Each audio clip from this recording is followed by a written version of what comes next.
ಆಗಲೇ ಹೇಳಿದ ಹಾಗೆ ಕೇವಲ ಮುಖ್ಯಮಂತ್ರಿ ಪದವಿಗೆ ಮಾತ್ರವಲ್ಲ, ಮಿನಿಸ್ಟರ್ಗಿರಿ ಸಚಿವ ಸ್ಥಾನದ ಹಂಚಿಕೆ ವಿಚಾರಕ್ಕೂ ಕೂಡ ಹಗ್ಗಜಗ್ಗಾಟ ನಡೀತಾ ಇದೆ. ಬಿಜೆಪಿ ಹಾಗೆ ಶಿವಸೇನೆ, ಶಿಂಧೆ ನೇತೃತ್ವದ ಶಿವಸೇನೆ ಹಾಗೆ NCP ಅಜಿತ್ ಪವಾರ್ ನೇತೃತ್ವದ ಈ ಮೂರು ಪಕ್ಷಗಳು ಸೇರಿ ಚುನಾವಣೆಯನ್ನು ಗೆಲ್ಲುವಲ್ಲಿ ಯಶಸ್ವಿಯಾಗಿರೋದು. ಹಾಗಾಗಿ ಯಾವ ಪಕ್ಷಕ್ಕೆ ಯಾವ ಪೋರ್ಟ್ಫೋಲಿಯೋ ಹಂಚಿಕೆ ಆಗಬೇಕು ಅನ್ನೋ ವಿಚಾರಕ್ಕೂ ಕೂಡ ಒಮ್ಮತ ಅನ್ನೋದು ಸ್ಥಾಪನೆ ಮಾಡಲಿಕ್ಕೆ ಕಷ್ಟ ಆಗ್ತಾ ಇದೆ. ಡಿಮ್ಯಾಂಡ್ ಇರೋದು ಯಾವ್ಯಾವ ಪಕ್ಷದಿಂದ ಯಾವ್ಯಾವ ಮಿನಿಸ್ಟರ್ಗಿರಿಗೆ, ಸಚಿವ ಸ್ಥಾನದ ಪೋರ್ಟ್ಫೋಲಿಯೋಗೆ ಯಾವ ಸಚಿವ ಸ್ಥಾನ ಯಾವ ಪಕ್ಷಕ್ಕೆ ಸಿಗೋ ಸಾಧ್ಯತೆ ಇದೆ ಕ್ವಿಕ್ಕಾಗಿ ಗಮನಿಸ್ತಾ ಹೋಗೋಣ. BJP ರಾಜಸ್ವ, ಗೃಹ ಇಲಾಖೆ ಹಾಗೆ ಕಾನೂನು ಜೊತೆಗೆ ಉನ್ನತ ಶಿಕ್ಷಣ, ಗ್ರಾಮೀಣಾಭಿವೃದ್ಧಿ ಈ ಖಾತೆಗಳನ್ನು BJP ಬಳಿ ಉಳಿಸ್ಕೊಳ್ಳೋ ಸಾಧ್ಯತೆಗಳು ಸದ್ಯ ಕಂಡು ಬರ್ತಾ ಇದೆ. ಡಿಮ್ಯಾಂಡ್ ಕೂಡ ಅದೇ ನಿಟ್ಟಿನಲ್ಲಿದೆ. ಹಾಗೆ ಶಿವಸೇನೆ, ಏಕನಾಥ್ ಶಿಂದೆ ಬಣದ ಶಿವಸೇನೆ DCM, ಉದ್ಯೋಗ, ಆರೋಗ್ಯ, ನಗರಾಭಿವೃದ್ಧಿ ಇಲಾಖೆಗಳನ್ನು ಉಳಿಸ್ಕೊಳ್ಳೋ ಸಾಧ್ಯತೆ ಇದೆ. ಅಂದರೆ ಏಕನಾಥ್ ಶಿಂದೆ ಬಣದ ಶಿವಸೇನೆಯ ಶಾಸಕರುಗಳಿಗೆ ಈ ಇಲಾಖೆಯ ಸಚಿವ ಸ್ಥಾನ ಸಿಗುವ ಸಾಧ್ಯತೆಗಳಿದೆ. ಹಾಗೆ NCP ಹಣಕಾಸು, ಕೃಷಿ, ಯೋಜನೆ ಹಾಗೆ ಸಾಂಖ್ಯಿಕ ಈ ಖಾತೆಗಳಿಗೆ ಡಿಮ್ಯಾಂಡ್ ಕೇಳೋಕೆ ಸಿಗ್ತಾ ಇದೆ. ಆದರೆ ನಾವು ಹೇಳಿದಷ್ಟು, ನಾನು ಆಗಲೇ ಹೇಳಿದ ಹಾಗೆ ಸಿಂಪಲ್ ಆಗಿಲ್ಲ. ಈ ಹಗ್ಗಜಗ್ಗಾಟ ಸಾಕಷ್ಟು ಅಳೆದು ತೂಗಿ ನಿರ್ಧಾರ ಮಾಡಬೇಕಾಗಿರುವ ಹಂತಕ್ಕೆ ತಲುಪಿದೆ. ಹೀಗಾಗಿ ಒಮ್ಮತ ಮೂಡುತ್ತಾ, ಸರ್ಕಾರ ರಚನೆ ಶೀಘ್ರದಲ್ಲಿ ಆಗುತ್ತಾ, ಆದಮೇಲೂ ಕೂಡ ಒಮ್ಮತದಿಂದ ಆ ಬಂಡಿ ಸಾಗುತ್ತಾ ಮಹಾರಾಷ್ಟ್ರದಲ್ಲಿ ಸರ್ಕಾರದ್ದು ಕಾದು ನೋಡೋಣ. ಇನ್ನೂ ಗೊತ್ತಾಗಿಲ್ಲ. ಇನ್ನು ಬಿಜೆಪಿಗೆ 17, ಶಿವಸೇನೆಗೆ 9, NCPಗೆ ಸಚಿವ ಸ್ಥಾನ ಸಿಗಲಿದೆ. ಅದರಲ್ಲೂ 3 ಪ್ರಬಲ ಖಾತೆ ನೀಡುವಂತೆ ಶಿಂಧೆ ಬೇಡಿಕೆ ಇಟ್ಟಿದ್ದಾರಂತೆ. ಗೃಹ ಖಾತೆ ಸೇರಿ 3 ಪ್ರಭಾವಿ ಖಾತೆಗಳಿಗೆ ಕೇಳ್ತಿದ್ದಾರೆ. ಶಿಂಧೆ ಬೇಡಿಕೆ ಪಟ್ಟಿಯಲ್ಲಿದೆ. ನಗರಾಭಿವೃದ್ಧಿ ಖಾತೆಯೂ ಇದೆಯಂತೆ. ಅಷ್ಟೇ ಅಲ್ಲ, ಶಿಂಧೆ ಮಗ ಶ್ರೀಕಾಂತ್ ಶಿಂಧೆಗೆ DCM ಪಟ್ಟ ಕೊಡಬೇಕು. ಏಕನಾಥ್ ಶಿಂಧೆಗೆ ಮಹಾಯುತಿ ಸಂಚಾಲಕರನ್ನಾಗಿ ಮಾಡಬೇಕು ಅಂತ ಶಿವಸೇನೆ ಬೇಡಿಕೆ ಇಟ್ಟಿದೆ. बुधवार के दिन पूरी तरह मेरी भूमिका स्पष्ट की हुई है. आदरणीय प्रधानमंत्री जी, आदरणीय गृह मंत्री अमित भाई और भारतीय गृह मंत्रालय को लेकर के कोई मांग है क्या आप लोगों की? भारतीय जनता पक्ष के अध्यक्ष नड्डा जी जो मुख्यमंत्री पद के बारे में तय करेंगे, उसको मेरा पूरा समर्थन मैंने ऑलरेडी दे दिया. ಡಿಸೆಂಬರ್ 5ರಂದು ಆಜಾದ್ ಮೈದಾನದಲ್ಲಿ ಪ್ರಮಾಣ ವಚನ ಸಮಾರಂಭ ನಡೆಯಲಿದೆ. ಆದರೆ ಶಿಂಧೆ ಚೌಕಾಸಿ ಬೇಗ ಮುಗಿದ್ರೆ ಮಹಾಯುತಿಗೆ ಹೆಚ್ಚು ಲಾಭ ಆಗುವುದು ಪಕ್ಕಾ. Rajashekhar Jahagirdar, news desk, Republic Kannada. ಗೋಸ್ಕರ ಸಮಾವೇಶವನ್ನ ನಡೆಸಬೇಕು ಅಂತ ಹೇಳಿ ನಿರ್ಧಾರ ಮಾಡಲಾಗಿದೆ.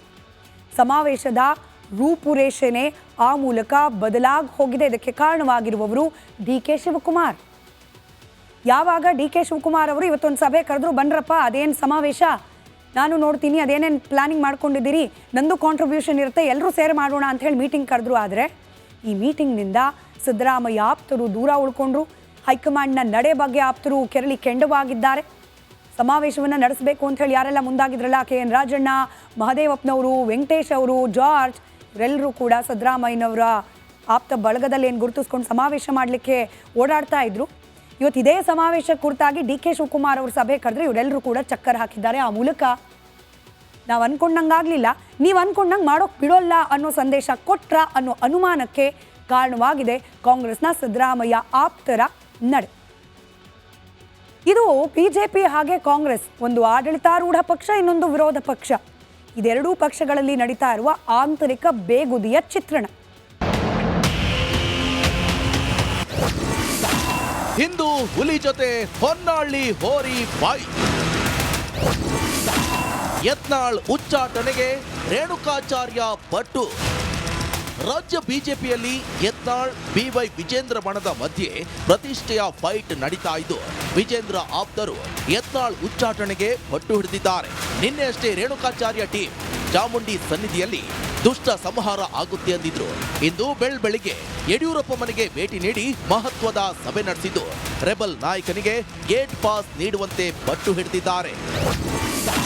ಕಲ್ಲಂಗಡಿ ಹೊಲದ ಕತೆ ಹೇಳಿದ ರೇಣುಕಾಚಾರ್ಯ, ಯಡಿಯೂರಪ್ಪಗೆ ಟ್ರೋಲ್ ಮಾಡಿದ ಯತ್ನಾಳ್. ಕಾರ್ಯಕರ್ತರು, ಮುಖಂಡರು ಭಾವನೆಗಳು ಹೇಳಿದ್ರು. ಆ ಭಾವನೆಗಳನ್ನ ವ್ಯಕ್ತಪಡಿಸೋದಕ್ಕೆ ನಾವು ಬರ್ತೀವಿ ಅಂತ ಹೇಳಿದ್ವಿ, ಉಪಹಾರ ಮಾಡಿದ್ವಿ. ನಾವು ಹೇಳಿದ್ನಲ್ಲ, ಕುಂಟ ಕಲ್ಲಂಗಡಿ ಹೊಲ ಕಾದಂಗೆ ಅಷ್ಟೇ. ಅವರು ಎದ್ರಾಳಲ್ಲ ಅಂತ ಹೇಳ್ತಾರೆ. ಎಲ್ಲಿದೆ ಶಕ್ತಿನಿಲ್ಲ ಅವರಿಗೆ, ಎಲ್ಲಿದೆ ಶಕ್ತಿ? ಶಾಸಕರು ಮತ್ತು ನಿಮ್ಮ ವಿರೋಧಿಗಳು, ಯಡಿಯೂರಪ್ಪ ಬೆಂಬಲಿಗರು ಅವ್ರಿಗೆ ಇವತ್ತು ನಿಮ್ಮನ್ನು ಉಚ್ಚಾಟನೆ ಮಾಡಬೇಕು, ಇಲ್ಲದ್ರೆ ನಾವು ಮನೆ ಬಿಟ್ಟು ಎದ್ದು ಹೋಗಲ್ಲ ಅಂತ ಹೇಳಿ ಭಾಳ ದೊಡ್ಡ ಅನಾಹುತ. ಎಂದು ಕೇಳಿದ ಮನೆ ಬಿಟ್ಟೇ ಹೋಗೋದಿಲ್ಲ ಅಂದ್ರೆ ಹೆಂಗೆ ಪಾಪ ಯಡಿಯೂರಪ್ಪ ಮಕ್ಕೋಬೇಕು ಬೇಡ ಮನೆ. ನೀವು ಹಿಂಗೆಲ್ಲ ಕೇಳ್ಬಿಟ್ರೆ ಏನು ಮಾಡ್ಬೇಕ ನಾವು ನಮ್ದು ಎದಿ ಹೊಡಿತೀವಿ. ಹಾಂ, ಮನೆ ಬಿಟ್ಟು ಹೊರಗೆ ಹೋಗೋದಿಲ್ಲ ಅಂದ್ರೆ ಭಾಳ ನೋವಿನ ಸಂಗತಿ, ಭಾಳ ಕಣ್ಣೀರು ಬರ್ಲಾಕತ್ತ. ನಾನು ಮುಂದೊಂದು ದಿನ ಸಿಎಂ ಆಗ್ತೀನಿ. ಮುಖಂಡರುಗಳು ತಮ್ಮ ವೈಯಕ್ತಿಕ ಹಿತಾಸಕ್ತಿಯನ್ನು ಇಟ್ಕೊಂಡು ಒಬ್ಬ ರಾಜ್ಯ ಕಂಡಂಥ ಒಬ್ಬ ಧೀಮಂತ ನಾಯಕ, ರೈತ ನಾಯಕ ಯಡಿಯೂರಪ್ಪನವ್ರ ಬಗ್ಗೆ ಮನಬಂದಂತೆ ಮಾತನಾಡ್ತಕ್ಕಂಥದ್ದು, ಅಥವಾ ಇನ್ನು ಕೆಲವರು ಯತ್ನಾಳವರ ಮೇಲೆ ಹೆಗಲ ಮೇಲೆ ಅವ್ರ ಮೇಲೆ ಹೊತ್ತು ಗನ್ನನ್ನು ಇಟ್ಟು ಗುಂಡು ಹಾರಿಸ್ತಕ್ಕಂಥ ಪ್ರಯತ್ನ ಕೆಲವರೇನು ಮಾಡ್ತಾ ಇದ್ದಾರೆ. ಇದು ಯಾವುದು ಕೂಡ ಪಕ್ಷಕ್ಕಂತೂ ಒಳ್ಳೇದಾಗೋದಿಲ್ಲ. ಯತ್ನಾಳ್ ಉಚ್ಚಾಟನೆ ಮುಂದೆ ಏನು ಯತ್ನಾಳ ಭವಿಷ್ಯ ಏನೋ ವಿಚಾರ ಮಾಡಿ. ನಾನು ನಂಬರ್ 1 ಆಗ್ತೀನಿ ಕರ್ನಾಟಕ. ನೀವು ಬರ್ಕೊಂಡು ಇಟ್ಕೋರಿ. ಅವಾಗ ನಿಮ್ಮ ಮಾಧ್ಯಮದವ್ರು ಎಲ್ಲರೂ ಕರೆದು ಹೇಳ್ತೀನಿ. ಅವಾಗ ನೀವು ಕರಿತೀರಲ್ಲ, ನಾನು ಮುಖ್ಯಮಂತ್ರಿ ಆದ್ಮೇಲೆ ನಮ್ಮ ಚಾನಲ್ಗೆ ಬರ್ರಿ, ನಿಮ್ಮ ಚಾನಲ್ ನಿಮ್ಮ ಯಾವ ಚಾನಲ್ಗೆ ಬರೋದಿಲ್ಲಪ್ಪ, ನೀವು ಉಚ್ಚಾಟನೆ ಮಾಡ್ಲಿಕ್ಕೆ ಹೆಚ್ಚು ಪ್ರೆಷರ್ ನೀವು ಮಾಧ್ಯಮದವ್ರು ಮಾಡಿರಿ. ನಾನು ನೋಡ್ರಿ ರಾಜ್ಯದಾಗ ನಾನು ನಂಬರ್ 1 ಆಗವನೇ. ನೀವೇನು ನಮ್ಮ ಪರವಾಗಿ ಬರೀರಿ, ಬೇಕಾದ ಬಿಡ್ರಿ. ಹೊನ್ನಾಳಿ ಹೋರಿಗೆ ಟಕ್ಕರ್ ಕೊಟ್ಟ ಹುಲಿ. ಇಂಥ ಕರಿಗಳಿಗೆಲ್ಲ ಜಗ್ಗಿಲ್ಲ. ನಾನು ಹಳ್ಳಿ ಐದ, ನಾನು ನಾಟಿ ಹಸು, ಹಳ್ಳಿಯಿಂದ ಬಂದಿರ್ತಕ್ಕಂಥವನು, ನನಗೆಲ್ಲವೂ ಗೊತ್ತಿದೆ. ಆದ್ರೆ ನಿನ್ನ ಹೊಲಸು ಓರಿ ಆಯ್ತಾನ ಮಾಧ್ಯಮ ಸಿಟ್ಟಿದ್ದ ಅವ್ರನ್ನ ಬಿಟ್ಟು ಏನು ಈಗ ಈ ರೀತಿ ಬ್ಲ್ಯಾಕ್ ಮೇಲ್ ಮಾಡಿ ಬೆದರಿಕೆ ಹಾಕಿಸಿದ್ರೆ ಜಗ್ಗಿ ನಾನು ಜಗ್ಗಲ್ಲ, ಕುಕ್ಕಲ್ಲ, ಬಗ್ಗಲ್ಲ. ಈ ದೇಶನಾಗ ಇದ್ದವರೆಲ್ಲ ಜವಾರಿನೇ. ಹೈಬ್ರಿಡ್ ತಳಿ ಎಲ್ಲಿ ಅದಾವ?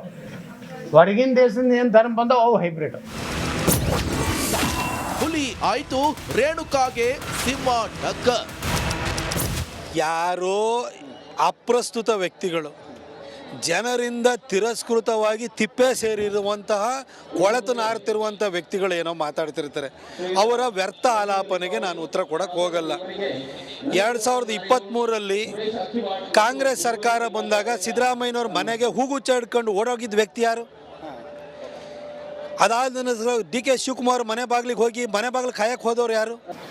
ಆಯ್ತಪ್ಪ, ಪೇಪರ್ ಸಿಂಹ ನಮ್ಮ ಕ್ಷೇತ್ರದಲ್ಲಿ ನಮಗೆ ಸಾಮರ್ಥ್ಯ ಇದೆ, ನಮ್ಮದೇ ಆದ ಸಂಘಟನೆ ಇದೆ, ನಮಗೆ ವರಿಷ್ಠರು ಟಿಕೆಟ್ ಕೊಟ್ಟಿದ್ರು, ಯಾವುದೋ ಕಾರಣಕ್ಕೂ ಸೋತಿದ್ವಿ. ಒಳ ಮೀಸಲಾತಿ ಬೇರೆ ಬೇರೆ ತಪ್ಪುಗಳಿಂದ ನಮ್ಮ ತಪ್ಪುಗಳಿಂದ ನಾವು ಸೋತಿದ್ರು.